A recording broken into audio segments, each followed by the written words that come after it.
ভারতে তার থাকা রাজনীতির খাতিরে নয়, এটা ভারত এবং তার মধ্যে যে অপকর্ম করেছে বাংলাদেশকে ধ্বংস করবার যে পরিকল্পনা, মহাপরিকল্পনা, এরই ফলশ্রুতিতে সে ভারতে আছে। তার অন্য কোথাও ভারত তাকে যেতে দেবে না, দেওয়ার কোনো স্কোপও ছিল না। আমার মনে হয় ভবিষ্যৎ আওয়ামী লীগের শেখ পরিবারের কেউ এসে শেখ হাসিনার ছেলে বা মেয়ের মধ্যে একজন, আমি মেয়েকেই মনে করি, আওয়ামী লীগের হাল ধরবে, অন্যদের এখানে অন্তর্ভুক্ত হওয়ার কোনো গুঞ্জাইশ নাই। দেখেন, এই গ্রামে একটা প্রবাদ আছে যে পানি নেড়ে জোকের বল বোঝা। পানিটা নেড়ে জোকের যোগ যে থাকে পানিতে, ওটার বলটা বোঝা।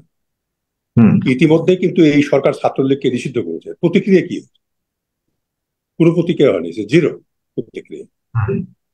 ঠিক এই পথে আওয়ামী লীগ নিষিদ্ধ হবে এবং সেইভাবে আপনার ওই যে ট্রাইব্যুনালে ব্যবস্থা নেওয়া হচ্ছে। এবং যে হুম। শেষের যে বক্তব্য তিনি দিলেন, যে জনগণ রায় দিয়েছে, আওয়ামী লীগ রাজনীতি করবে না, হুম। তো আর এই জনগণের রায় নেওয়ার প্রয়োজন নেই। তো কাজে আমি মনে করি যে ছাত্রলীগ নিষিদ্ধ হয়েছে, অন্যগুলো নিষিদ্ধ হবে।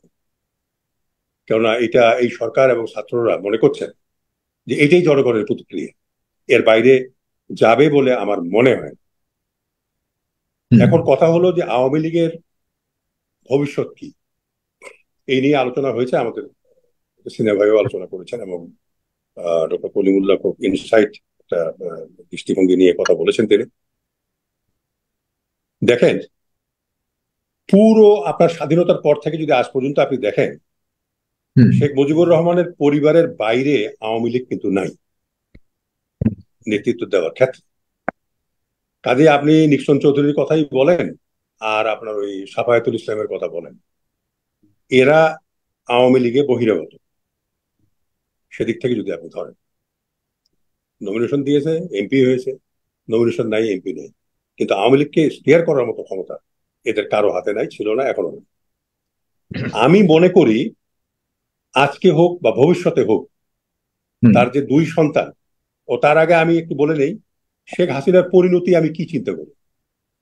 হুম। তার পরিণতি আমি এই চিন্তা করি যে ভারত তাকে কোথাও যেতে দেবে না, হুম। তাকে ভারতীয় রাখবে। যদি বেঁচে থাকে তাহলে তাকে ভারতীয় রাখবে, অন্য কোথাও যেতে দেবে না। কারণটা হলো ভারতের যে অপকর্ম বাংলাদেশকে ধ্বংস করবার ব্যাপারে শেখ হাসিনাকে দিয়ে তারা বাস্তবায়িত করেছে এবং বাস্তবায়নের অপেক্ষায় ছিল, এই বিষয়গুলো সব বের হয়ে যাবে। তার মধ্যে সবচেয়ে যে ডেঞ্জারাস বিষয়, সেটা হলো যে 25শে ফেব্রুয়ারি সেই বিডিআর বিদ্রোহ এবং তার হত্যা, এই আচ্ছা। জিনিসগুলো কিন্তু সব বের হয়ে আসবে। আরো অনেক বিষয় আছে যেখানে সেই এই এই এই বাংলাদেশকে ধ্বংস করবার যে পরিকল্পনা করবো। আয়নাঘর কার কথায় হলো? আমি আমি আমি নিশ্চিত হয় জানি, আমি 30 বছর আরবিতে চাকরি করেছি, হুম। আয়নাঘর তৈরি করবার মতো ব্রেন আরবিতে নাই। হুম। কোনোদিনও এটা আমরা চিন্তাও করি না। Politics is never discuss in আরবি। যদি ম্যাথে কোনোদিন কেউ পলিটিক্সের একটা মুখ খোলে, সঙ্গে সঙ্গে সিনিয়র তাকে শাট আপ করে দেয়, নো পলিটিক্যাল ডিসকাশন। সেই আর্মি আয়নাঘর করে শুধু এই আপনার আজমিকে 8 বছর আটকে রাখলো। এই যে বিষয়গুলো, এগুলোর ভারতীয় র ছাড়া, যারা ম্যানুফ্যাকচার করে আপনার এই যে এই বিষয়গুলো, তারা ছাড়া এই বুদ্ধি মাথায় আসবে না। আপনি জানেন বিডিএ বিদ্রোহে লাশ পুড়িয়ে দেওয়া হয়েছে। এটা আমাদের সংস্কৃতিতে লাশ পুড়িয়ে দেওয়ার কোন রকম স্কোপ নাই। কেন লাশ পোড়াবে? সুয়ারেজের মধ্যে ঢুকিয়েছে, নো, এটা করে না। আমাদের সোলজার গুলি করে, আপনি দেখবেন সেকেন্ড ওয়ার্ল্ড ওয়ারের অনেক ছবি আছে যে জার্মান সোলজারকে গুলি করেছে ব্রিটিশ সোলজার, যখন সে পানি চাচ্ছে তার তার ওয়াটার বোতল থেকে সে পানি খাওয়াচ্ছে তাকে, মাথাটা কোলে নিয়ে। This is the soldier, this is soldier. তো কাজেই এই বিষয়গুলো ভারত কোনোদিনও এক্সপোজ হতে দেবে না।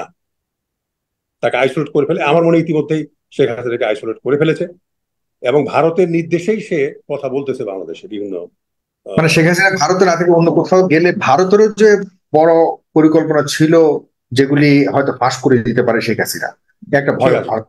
এবং এবং বাংলাদেশে যে তিনি কথা বলছেন শেখ হাসিনা, এটাও ভারতের প্রযোজনায় হচ্ছে, রয়ের প্রযোজনায় হচ্ছে। কোথায় কার সঙ্গে কিভাবে কথা বলতে হবে। তো কিন্তু শেখ হাসিনা ভারতে থাকলে বাংলাদেশের সামনের রাজনীতিতে কি ধরনের ক্ষতি হতে পারে? শোনেন, ভারতে তার থাকা রাজনীতির খাতিরে নয়, এটা ভারত এবং তার মধ্যে যে অপকর্ম করেছে বাংলাদেশকে ধ্বংস করবার যে পরিকল্পনা, মহাপরিকল্পনা, এরই ফলশ্রুতিতে সে ভারতে আছে। তার অন্য কোথাও ভারত তাকে যেতে দেবে না, দেওয়ার কোনো স্কোপও ছিল না, দিবেও না। এখন কথা হলো যে শেখ হাসিনার যদি ফাঁসির আদেশ হয় তাহলে সে হাফ ডেড হয়ে যাবে। বয়স্কা এক মহিলা, এই ফাঁসির আদেশ পাওয়ার সঙ্গে সঙ্গে তা হাফ ডেড হয়ে যাবে। আপনি আশ্চর্য হয়তো নাও হতে পারেন যে সপ্তাহখানেক পরে হয়তো আমরা শুনবো যে সে হার্ট অ্যাটাকে মারা গেছে। আপনি গোলাম মোস্তফার পরিণতি নিশ্চয়ই জানেন, যে কোটি কোটি টাকা নিয়ে সে ইন্ডিয়াতে গিয়েছিল, যখন সে পরিবার নিয়ে দিল্লিতে যাচ্ছিল কারে করে ট্রাক চাপা দিয়ে তাকে মেরে ফেলা হয়েছে। তার কোনো তদন্ত কিছুই হয়নি। গাজী গোলাম মোস্তফা। গাজী গোলাম মোস্তফা। এখন আমি যেটা মনে করি আওয়ামী লীগের ভবিষ্যৎ এইটা শেখ পরিবারের হাতেই থাকবে, অন্য কোনো পরিবারের কাছে যাবে না। হয়তো আমি বলছি হয়তো 10 বছর পরে হোক, 8 বছর পরে হোক, 5 বছর পরে হোক, তার যে কোনো একজন সন্তান কিংবা উভয়, আমার মনে হয় জয়ের পক্ষে বাংলাদেশে আসা খুব ডিফিকাল্ট, কারণ সে বিভিন্ন বিষয়ে জড়িত।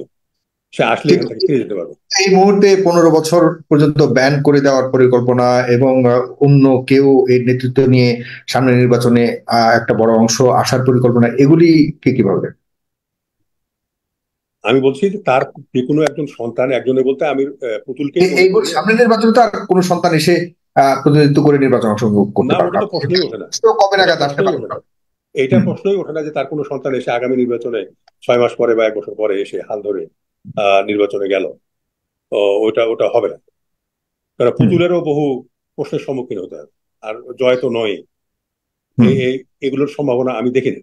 তবে এর মানে মনস্তাত্ত্বিক বিষয়টা হলো এরা ওই শেখ পরিবারের ওই 2 সন্তানের দিকে মুখ চেয়ে থাকবে যদি শেখ হাসিনা মাইনাস হয়নি। আওয়ামী লীগের সাইকোলজিটাই এরকম, এটা অন্য কোনো নেতৃত্বে পরিচালিত হবে না।